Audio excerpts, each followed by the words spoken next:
மகளிர் உரிமை தொகை விண்ணப்பித்தவர்களுக்கு சிறப்பு முகாம் நடைபெறுவதாக வந்த வாட்ஸ்அப் குறுந்தகவலை நம்பி கோவை, மதுரை மற்றும் திண்டுக்கல் மாவட்ட ஆட்சியர் அலுவலகங்களில் ஏராளமான பெண்கள் திரண்டனர். தமிழக அரசின் மகளிர் உரிமை திட்டத்தின் மூலமாக நலிவடைந்த பெண்களுக்கு மாதந்தோறும் 1000 ரூபாய் உதவித்தொகை வழங்கப்பட்டு வருகிறது. இதில் விடுபட்டவர்களை இத்திட்டத்தில் சேர்க்க இன்று முதல் வரும் 19ஆம் தேதி வரை 3 நாட்கள் சிறப்பு முகாம் நடைபெறும் என வாட்ஸ்அப்பில் குறுந்தகவல் வந்துள்ளது. இதனை நம்பி இன்று காலையில் இருந்து 100க்கும் மேற்பட்ட பெண்கள் கோவை மாவட்ட ஆட்சியர் அலுவலகத்தில் ஏராளமானோர் திரண்டனர். இன்று சனிக்கிழமை விடுமுறை என்பதால் அலுவலர்கள் யாரும் இல்லாததால் காவல்துறையினர் தவறான தகவல் என்று விளக்கம் அளித்தனர். முதல் விண்ணப்பம் நான் கொடுத்தேன். இது நாள் வரைக்குமே எனக்கு இதுக்குண்டான தொகை கிடைக்கவே இல்லை. நானும் வர்ற முகாமில் எல்லாத்துலேயும் பதிவு பண்ணுறேன். அவங்க சொல்கிறாங்க உங்களுக்கு வரும் அப்படின்னு. ஆனால் அலைஞ்சிட்டே இருக்கிறேன், இன்ன வரைக்குமே வரவே கிடையாது. இன்னைக்கு நியூஸ் நேற்று நைட்டு வந்துச்சுங்க. எங்களுக்கு அந்த நியூஸை பார்த்துட்டு நாங்கள் இங்கே எல்லோரும் வந்திருக்கோம். இது வரைக்கும் வரல. நியூஸ் எங்கே வந்துச்சுங்க?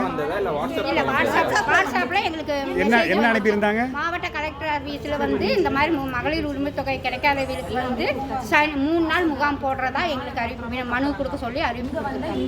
அதை பார்த்துட்டு இங்கே எல்லோரும் வந்திருக்காங்க. எங்களுக்கு இன்றைக்கி ஒரு முடிவு தருவங்க. எங்களுக்கு ஏன் இந்த 1 வருஷமாக வராதவர்களுக்கு ஸ்டெப் எங்கே எடுக்காமல் இருக்காங்க? அப்போ வர்றவங்களுக்கு வந்துகிட்டே இருக்க, 1 வருஷமாக வராதவர்களுக்கு ஸ்டெப் எடுத்துருக்கணும் இல்லைங்களா? இது வரைக்கும் ஸ்டெப் எடுக்கலை எங்களுக்கு.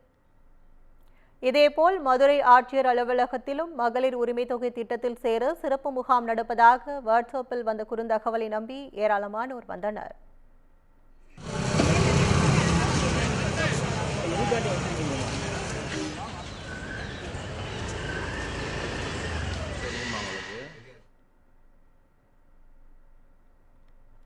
₹1000 உதவித்தொகை முகாம் நடைபெறுவதாக அனைவருக்கும் குறுந்தகவல் வந்ததை அடுத்து திண்டுக்கல் மாவட்ட ஆட்சியர் அலுவலகத்தில் பெண்கள் குவிந்தனர்.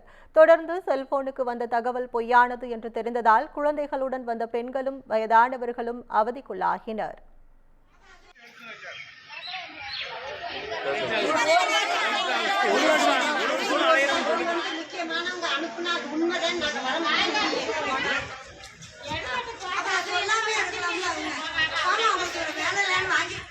See?